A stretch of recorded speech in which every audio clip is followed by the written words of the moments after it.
Uh, Good morning, Prokopios Magiatis. I'm happy to have you here today, and I wanted to give you the opportunity to directly explain to us your recent article published in Molecules magazine about the definition of high phenolic olive oil and how you came to define high phenolic olive oil. Well, first of all, I'm happy to be with you today to discuss this very interesting subject because, for many years, there is a question mark about what is high phenolic olive oil. Since 2012, we have a new regulation in the European Union about the healthy properties of an olive oil with high phenolic ingredient, but there is no definition. What is high phenolic olive oil? The European regulation sets the limit of the 250 milligrams per kilogram to justify the health claim, but there is no justification of the levels of the phenols that should be in the olive oil in order to have the possibility to use the characterization as high phenolic. We have this, this issue is open for the last almost 10 years. When we started investigating the phenolic content of olive oil, let's say about more than 10 years ago, initially it was difficult to find a big number of olive oil samples to study. But gradually we managed to gather several samples. We started from 100, 200, 300, 1,000. But finally, after 10 years, we managed to have about 8,000 olive oil samples. Wow. And this number gave us the opportunity to talk about large size statistical data.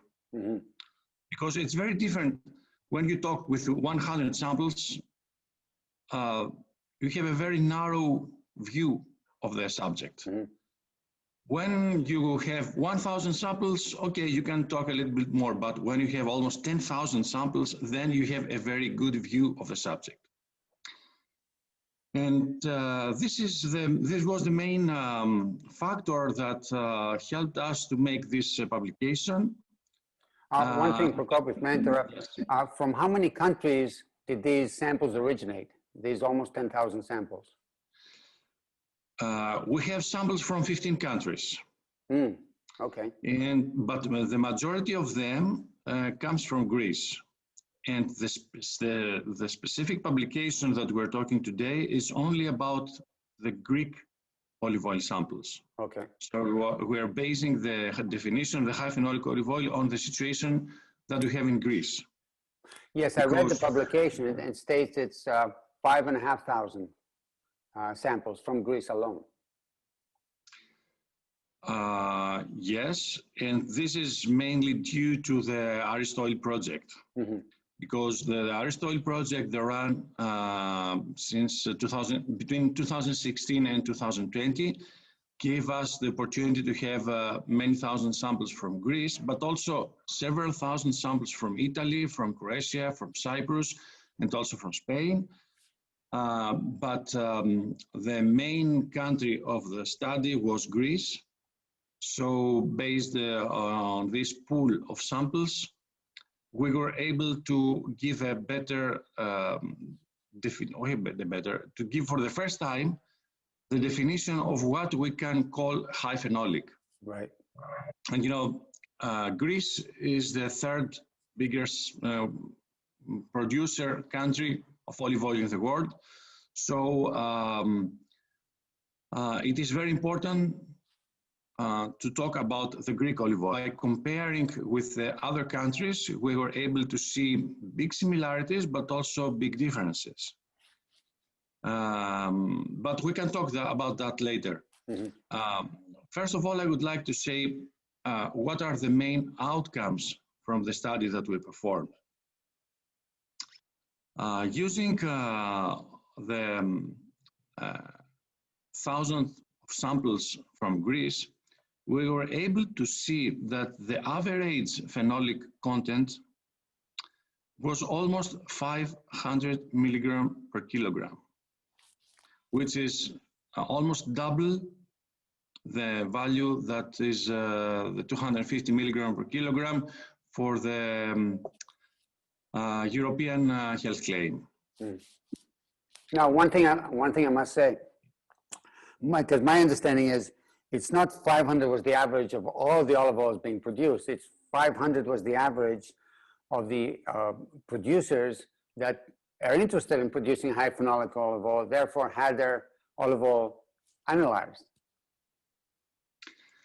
No, it's not the average across the board, is it?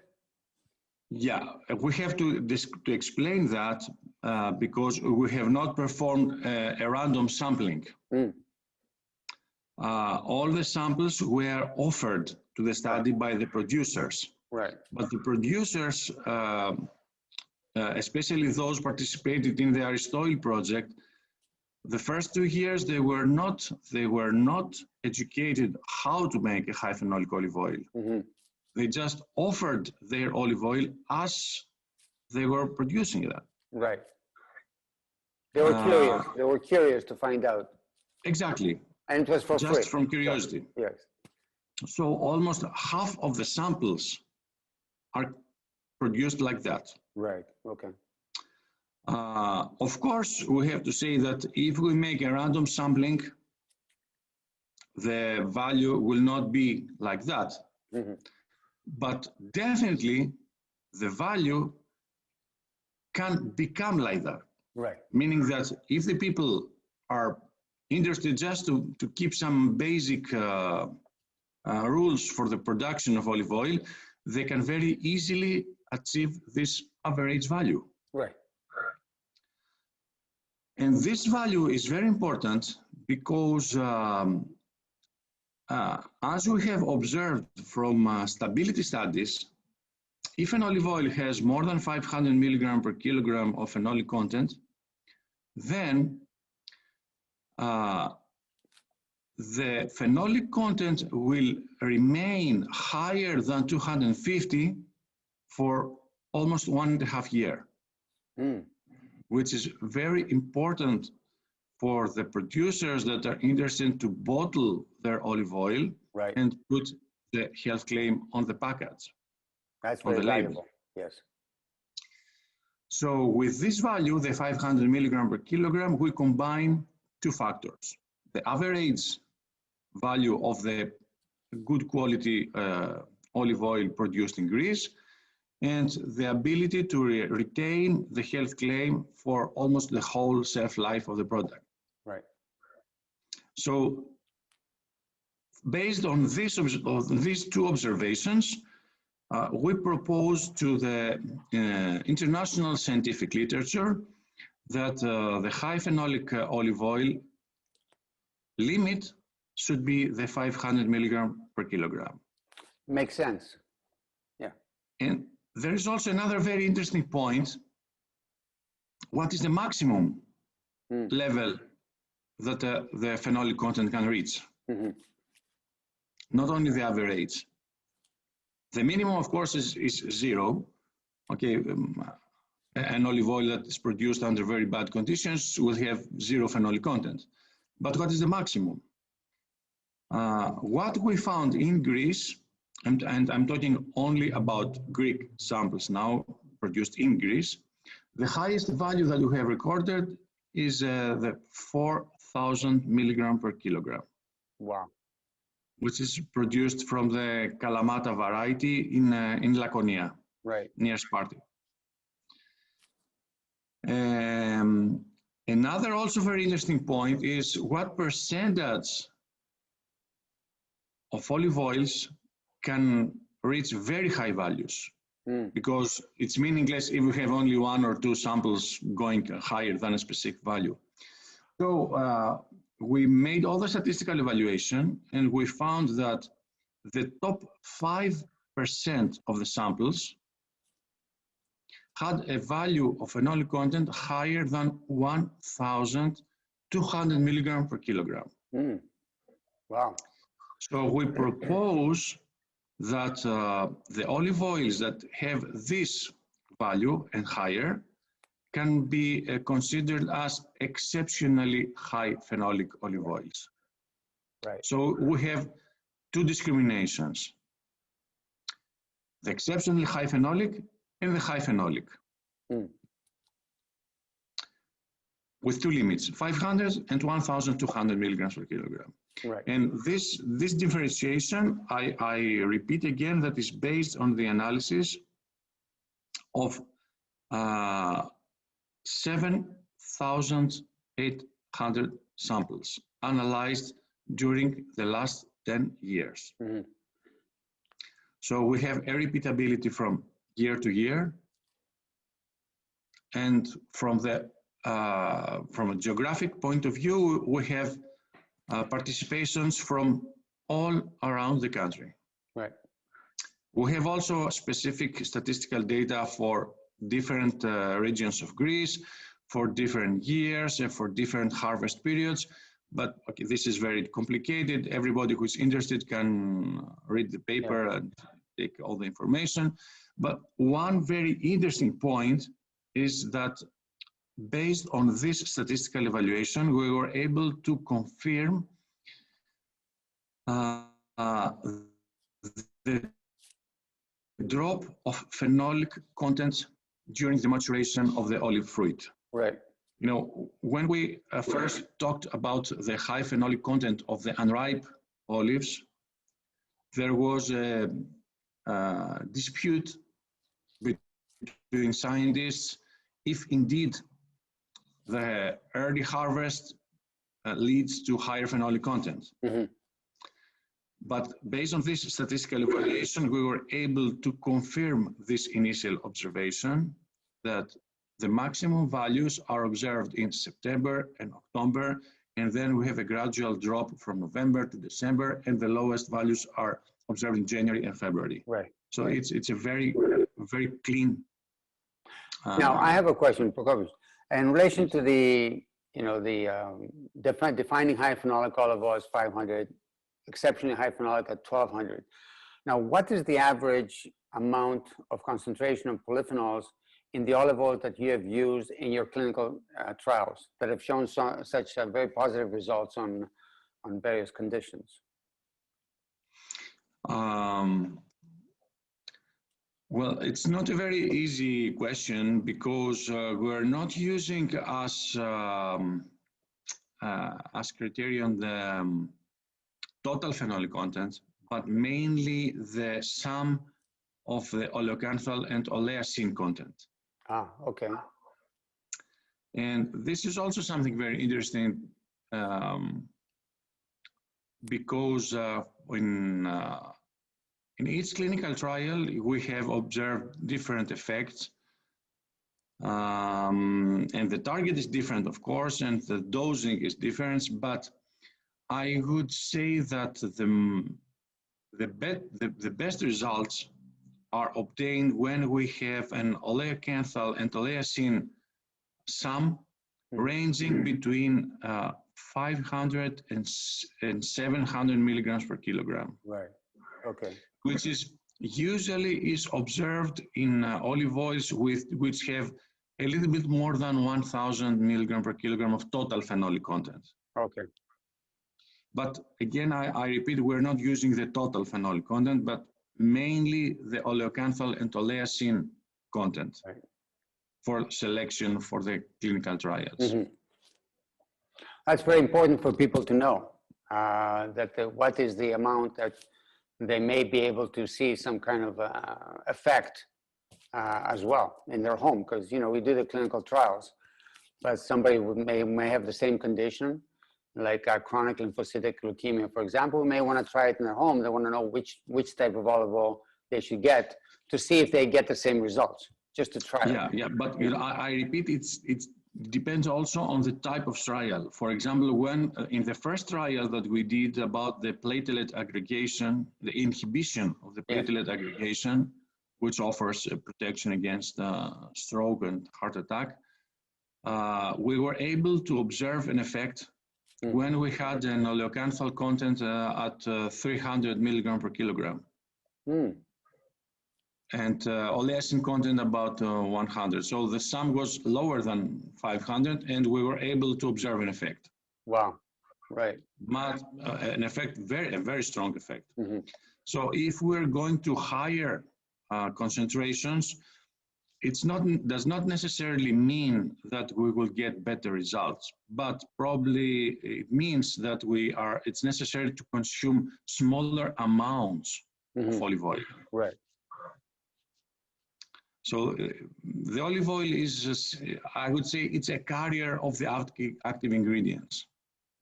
So if the carrier contains smaller amounts, it means that you need to get more amount, a bigger amount of olive oil.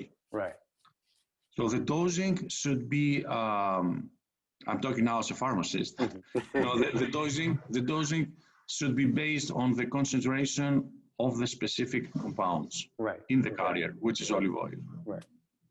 Yeah, it's a complete food and potentially a complete medicine as well, as we're finding out. Yes. This is something that has been told 2,000 years ago. We're not talking that for the first time. Yes. It has been told for centuries. Well, there's a bit of a debate going on right now about what is the best olive oil. Okay.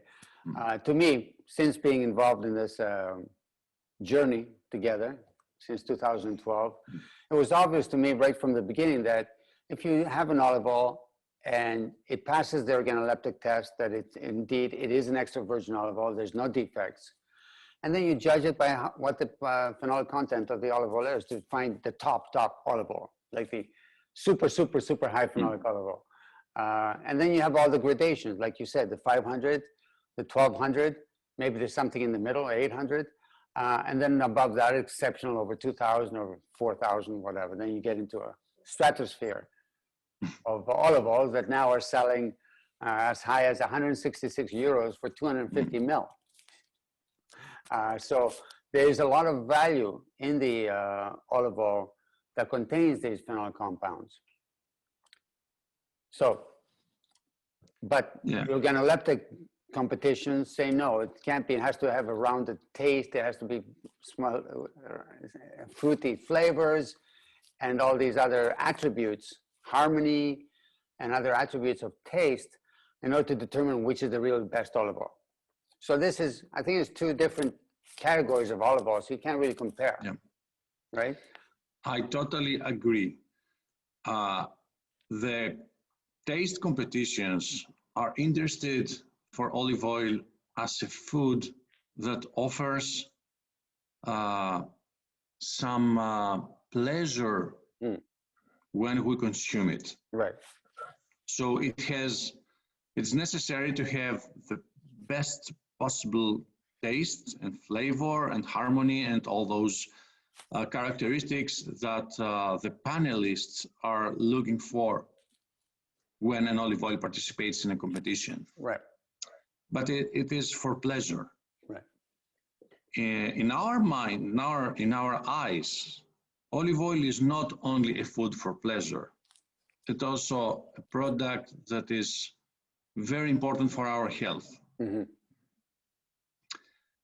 If we're looking to olive oil as a product for health, then the most important is not the taste or the flavor, but the concentration of the active ingredients. Right. Because for a person who is consuming olive oil for the protection of its health, it's important just probably to consume a few drops every day, not to consume spoons of olive oil.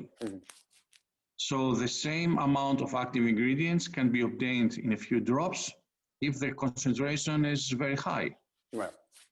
And this is more practical, and it has less calories and some other advantages. It's easier to consume. Right. So this is the reason why we're looking for olive oils with a very high concentration. But also there's another aspect, which is the combination of both. both for pleasure and for health. In that case, we should look somewhere in the intermediate. Mm-hmm. Not very high phenolic content, because in that case the olive oil becomes very bitter and very pungent. It's not a pleasure to consume it. But it does. May not be pleasurable to consume it like wine when drink it out of a cup or a glass. But when you put it in food, it does add a lot of interesting flavors, the bitterness and pepper. Of course, it depends on the type of food. Yeah. There are types of food that are compatible with the bitter taste of olive oil. Right. Okay, but I'm talking about the extremely high phenolic content, which is, I would say, very difficult to consume with any type of food, to be honest. But I would say that the olive oils which are higher than 500 milligram per kilogram, and until I would say close to 1,000 milligram per kilogram, somewhere between those two limits, it is very possible to combine both the healthy properties and the consumption for pleasure. Right. But this is another direction. So I would say that we have three different directions. Right. One is only for pleasure, only for health, or combining both. Right. Which is the most difficult to achieve. But this is how I have it in my mind. Fantastic. All right. Well, thank you very much, Prokopios, for taking the time to clarify these things for us, because it's very important for people to know that they're right from you directly, with not too much scientific data, but just speaking simply about what the truth is, because there is some confusion out there, and we'd like to make sure that everybody understands what the bottom line is. Yeah, I'd like to make a final notice that it is really worth the money to pay, and especially for an exceptionally high phenolic olive oil with a very high phenolic content, it is really worth the money, because with a very, very small amount of this type of olive oil, you can get all the benefits of the healthy ingredients that inside the olive oil. Right.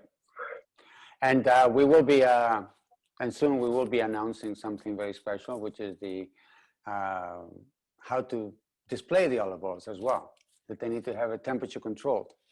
Especially when you're paying such high prices, you want to make sure that we maintain as much of the polyphenols as possible until the consumer puts it in their hand and takes it home. So we will be having also a track and trace program to be able to, with total transparency and security, to be able to track these the product right from the olive tree right to the retail store, especially branded coolers with temperature between 12 and 15 degrees. Yeah, definitely it's a very important step for the future, because of course if you pay a lot of money to buy a high phenolic olive oil, you should be sure that this phenolic content is retained as long as the product waits for you to buy it. Yeah, exactly. Okay. We'll be doing also random testing of the olive oils as well. Yeah, 3 tests that will be conducted for each olive oil. And I see a lot of positive future for the high phenolic olive oil. And thank you for taking the time to do the study and clarify the definition of high phenolic olive oil. It really helps.